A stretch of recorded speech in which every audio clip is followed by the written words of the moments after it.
So those are the reactions that aldehydes and ketones have for reduction. What happens if we try and do reductions of carboxylic acids or carboxylic acid derivatives? So we'll start with an acyl halide.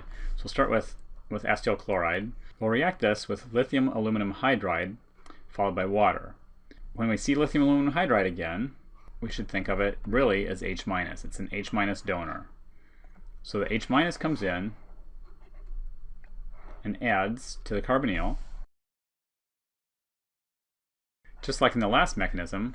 But now, remember we asked the question, do we have a good leaving group or not? And of course now we have chlorine, which is an excellent leaving group.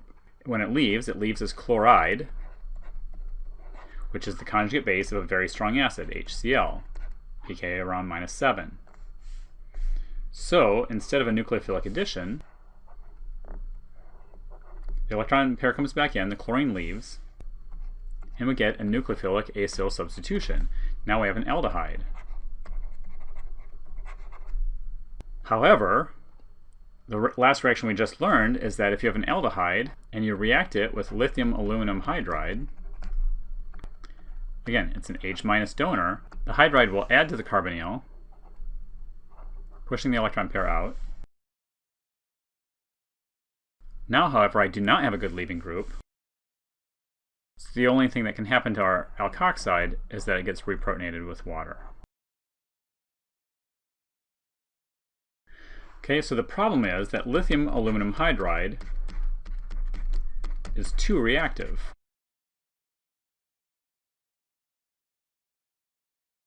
Okay, we've seen this before. We've seen it with H2 and palladium on carbon, which was too good of a reducing agent, which caused us to have to try and find a less reactive reducing agent to be able to stop partway, which was H2 and Lindlar's catalyst, which was palladium on calcium carbonate with lead acetate and quinoline. We had the same problem with chromic acid. That was too good of an oxidizing agent, and that would oxidize our primary alcohol all the way up to a carboxylic acid. If we wanted to stop at the aldehyde, we used PCC, pyridinium chlorochromate. So now we have the same issue with lithium aluminum hydride. That's too good of a reagent. So what we want to do is we want to find some way that we can make a milder reducing agent, so we can maybe stop this reaction here at the aldehyde and not continue all the way on down to the primary alcohol. And the answer is that they found a way to do that. So if you take your aluminum hydride and you make big alkyl groups on it, and these are both isobutyl groups. So this is called diisobutyl aluminum hydride. And it has a couple different ways that it's written in abbreviations. Sometimes it's called DIBA, like that, diisobutyl aluminum hydride, or other times it's called DIBAL-H. It's written both different ways. So DIBA or DIBAL-H. And in our textbook, it uses the DIBAL-H version. If we treat our acid halide with DIBAL-H, we can get it to stop. Right, so if we have DIBAL-H, it's still a hydride donor, so we should still think of it the same way for the mechanism. The hydride comes in and attacks the carbonyl, pushing the electron pair out onto oxygen. And chlorine is still a good leaving group, so this electron pair comes back and reforms the pi bond. Chloride leaves to form your aldehyde, and now the reaction stops. Because DIBAL-H, diisobutyl aluminum hydride, is not a strong enough reducing reagent to reduce the aldehyde to an alcohol. So this is another example of a reaction that I could give on exams where the answer would be no reaction. If I take an aldehyde and react it with diisobutyl aluminum hydride, I get no reaction. So the next thing we want to know is, what about esters? What if we do the same set of reactions and we do them on esters? So let's do one with lithium aluminum hydride, followed by water, and let's do another one with DIBAL-H, diisobutyl aluminum hydride. You try and draw the products of those two reactions while you pause the video and then come back. So the first thing that's going to happen in the lithium aluminum hydride reaction is it will be reduced to an aldehyde, but then, because it's still reactive, to lithium aluminum hydride, the aldehyde will be reduced all the way down to the primary alcohol. However, in the diisobutyl aluminum hydride case, it will stop at the aldehyde. What if we have a carboxylic acid?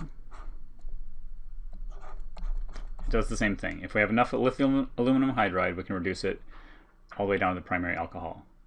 The amide reductions will be completely different from all the rest of them, which is part of why when we talked about at the beginning, amides, even though I put them in the category of carboxylic acid derivatives or in the category of a good leaving group, they really don't fit very well in either category because their reaction mechanisms are going to be completely different.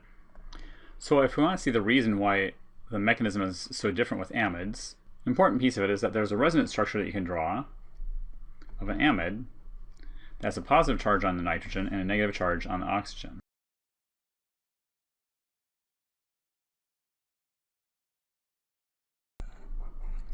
This is actually quite an important resonance structure of amides and is a big piece for why polypeptides or proteins hold specific tertiary structures or 3D structures, because there's limited rotation around this bond. This is not a single bond between the carbonyl carbon and the nitrogen as it looks in the first drawing. It's actually a partial double bond, and there's restricted rotation. It's not free to rotate. So this is a very important resonance structure for this. So now if we treat that with a hydride, the simplest thing to do is to deprotonate this and push this electron pair onto nitrogen, thus neutralizing the charge. And when it does that, we have aluminum hydride out here, which is a Lewis acid, and the alkoxide actually complexes to the Lewis acid to stabilize this even more. Once it gets here, another hydride can add, this time pushing this pair of electrons out onto the nitrogen.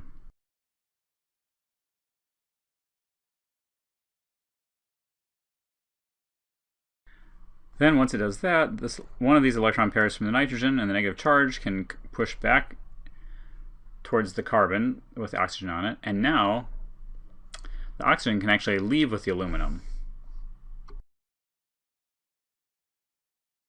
This forms an imine. An imine is a molecule with a carbon-nitrogen double bond in it. We're still not done, because this imine can itself react with a hydride because of the polar nature of the carbon-nitrogen double bond.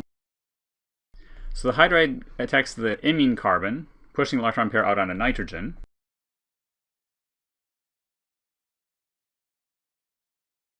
And this nitrogen can now get protonated by water in the end.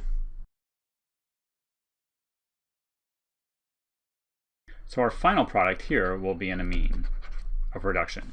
We start with the amide.